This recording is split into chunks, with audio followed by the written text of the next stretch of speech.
dumating na si General Rongambilla, saka si General Licaudio Santiago. Nagkukwentuhan nga kami, sabi ko, tayo na naman. Tawagan natin si Erwin. Ang layo. Baka naman hindi na yung Manila SWAT nandun. Iniimbestiga ng SOCO, na-clear na ng bomb squad, na-clear na wala na ibang bomba. Tapos iniimbestiga ng SOCO, we were there, TV5 was there. Pagkatapos ng initial investigation, yun, saka namin pinid sa public. Ginawa muna namin yung facts bago kami nagpa-interview. Tapos, pinuntahan ko nung gabi na yun, same hour. Pinuntahan ko yung mga, as many as possible, yung mga nabiktima. Anong ginamit niyong bomb squad? NCRP o Manila Police? Manila yung. Okay. So the same pa rin. Hindi naman sila sumabit eh. Yung ginawa bomb squad. SWAT yung may SWAT, problema. so wala ng SWAT, wala na. Nandiyan pa rin. So ang ibang ginawa nyo is you made sure na iisa yung storya, ito yung nangyari bago nyo inilabas sa media. Kasi nung kumukuha ng media, pinakisuyuan ko, sabi ko, mamihan na tayo mag-interviewhan. Let them work first. Tapos, interview na namin kayo. Saglit lang ha. Kailangan eksakto yung mga ano natin. Sana ba sinabi mo, kayo din, kakasuhan kayo. Saglit lang ha. Baka triple IRC na ito. Kaya pala maayos talaga yung pagre-report nung everything about... Pare-pareho. Pare-pareho, maayos. Isang senseless lang, no? Sa mga tao na, nakagawa doon. Sana naman makonsensya sila. Can you imagine? Why do those things? Vice, may sarili ba kayong suspecha? O meron ng official pa rin ang may mga initial suspect na iniimbestiga na gamit. At nung nandoon nga ako sa mga ospital, very supportive yung mga PRAT members do sa PRAT member na aksidente, no? At kinakausap ko sila kung kamusta sila. Yung iba ay nailipat sa pribadong ospital, yung iba na pauwi na. No, ang pinakikisuyo ko lang, sabi ko, pwede ba pagkayari nito, ayos na kayo, makipagtulungan kayo sa investigasyon sa amin. The MPD will investigate the entire Anyway, may tatanong ko sa inyo kung kayo ay membro ng PRAT. Pero bago niyo po sagutin yan, Martin. Makakasama pa rin natin si Vice Mayor Isko Moreno hanggang mamaya. Pero sa pagbabalik ng Sapul, may isa pa tayong guest. Kilalanin naman natin ang YouTube hit na si Becky Moon.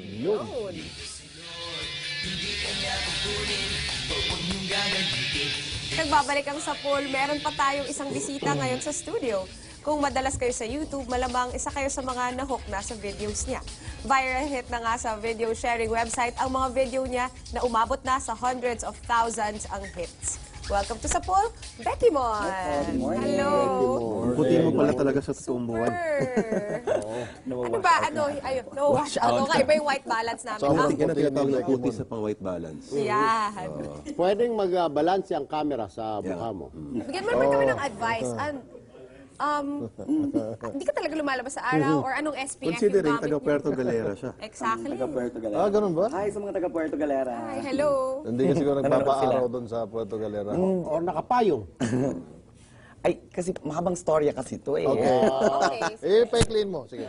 Ano kasi, parehas kami ng case ni Michael Jackson, vitiligo, ayun. Yung nagwa-white. I was brown when I was younger. Okay. Ayun. How hard is it to live with vitiligo? Very hard. Sobrang nung meron pa akong patches, sobrang niloloko ako ng mga kapwa ko bata. I really had to deal with huge amount of discrimination. Hindi lang sa mga bata, pati na din sa mga nakakatanda na dapat naiintindihan nila ako. Si Father Pandilio. Super- Si Governor Pandilio. Correct. Diba? Korekong na may takong. Correct talaga siya. Kaya mo na, bakit nga pala mapunta tayo dito sa ginawa mo sa YouTube? Kailan ba nag-umpisa ito? What inspired you to do this? Actually po, trip-trip lang namin. Napag-tripan namin yung mga barkada namin na nag-gay lingo. So, ganito po yan. Parang umuuso noon yung mga Jejimon. Mga Jejemon hindi maintindihan yung text. Tapos itong mga Becky friends namin, mga gay friends namin, sabi ko, bakit may mga gay friends tayo na kung makapag-usap ng gay linggo, hindi na halos maintindihan. So hindi sila maintindihan na parang mga Jejemon, bakit hindi na lang natin tawagan silang mga Becky-mon?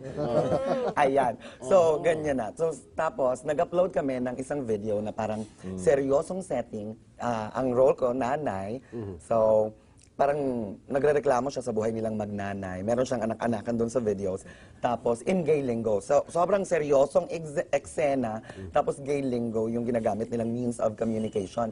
So, I actually did not have any plans of uploading it. Tapos, the video was shot sometime in May, but it was uploaded in, I think, June. So, more than a month na.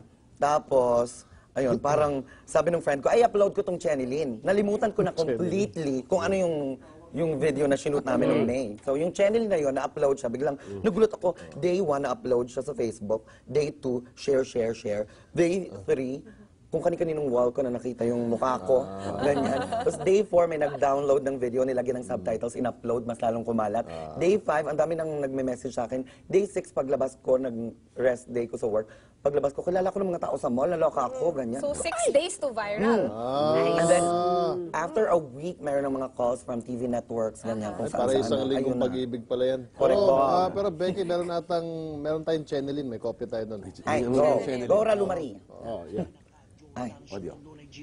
Manyurak, jukbukin, nang mikropono, jopa Ingles-Ingles, kapag sila'y nagsasay itong paibangan ng syontolon, pare-pare. Oh, itong Starbucks mo, tinanong, name po. Siyempre, alam ka naman sabihin ko, Becky mo yung name ko, diba? So sabi ko, Burn. Burn ha? Bakit nilagay ha? Nilagay sa coffee ko.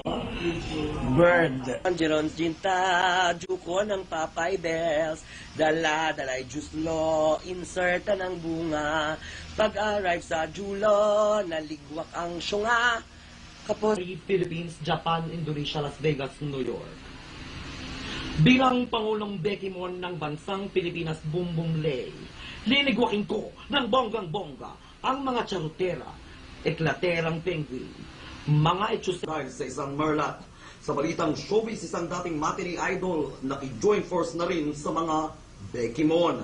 Sa balitang panahon, Bagyonic na bonggang-bongga, papajapit ng papajapit. Jipul tirero at wititit na matatagal mga naka Jordan, Shantulo, Jirbo, Manyurak, Jukbukin, nang mikropono, jopa Ingles-Ingles, kapag sila'y nagsasay itong paibangan ng Shantulo, pare-pare. Yan, may kulilembang na. I'll go. Sige. Kana? Anak ko bom. Help lalo kiti. Gora bom. Ay, sorry naman, te. Mama.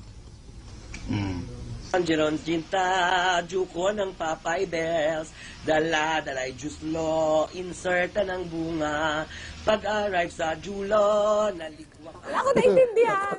Ako din. Gusto ko yung call center. Parang Call foreigner. center. Imagine mo, o-order ka, tatawag ka na seryosong seryoso, ang sasagot sa'yo, Becky Mon. Anak mo ba mang order, mess? Bet mo ng pizza loom? Ganon. Yung Becky mo, no, di ba, kayo lang ba nag-i-invent ng words? Kasi one word can be changed. Depende sa barkada, siguro, o grupo. So, in your case, Actually, ang gay lingo, iba't iba. Bawat gay group, iba't iba ng ano, ng salita. But the good thing about gay lingo is that kahit saang parte ng Pilipinas, kahit anong trabaho nila, pag nakita-kita mga bakla, ay, makakaloka, nagkakaintindihan. Katulad ng, dati yung hindi, naging whiz siya. Whiz. Naging naging wititit, naging Wichikeli Bambam, Binikulon. Nagbago pa, Wichikeli Bambam, Binikulon, Summer Fresh. Humahaba, napapalitan, bumubongga, nababago. And that makes it hard to come up with a gay lingo dictionary kasi it's continuously evolving. So, iba-iba tribo ng mga bading. Correct. Iba-iba tribo parang. Correctional, Pero, babaeng kriminal, nahulog sa kanal, patay. O, di ba correct lang yun? Oo, correct. Haba, te. pero nagkakaintindihan kayo. Yan galing Baguio, galing Mindanao. Oo, correct. Galing Davao, mga Bisaya yun doon. Maintindihan niyo yung usapan niyo rin. Somehow. Apo. Actually, sa Cebu, meron pa silang ibang paraan ng pagsasalita ng gay lingo. Binabaligtad-baligtad naman nila yung letter. Pero maintindihan mo naman yun. Mas madalas Talagang mo makikita na solid ang kanilang asosasyon na federasyon Oo, kurikong. ng mga bading jersey ng Pilipinas. Tumpak curly tops. Tumpak talaga. Pero Burns, ano yung day job mo? I used to work po sa call center, sa EPL so Ventus. totoo. Kaya nagko-call center ka. But I had to resign na po nung medyo Sumigat ka Balita na. ko, may manager ka na raw ngayon. I'm being managed by Chris Cahilig po. Hi, Sir Chris. Good morning Chris, po. good morning, Chris. Good morning. Tapos, anong klase yung mga gigs yung nakukuha mo ngayon? Puro po guesting so far. And this is my first live guesting.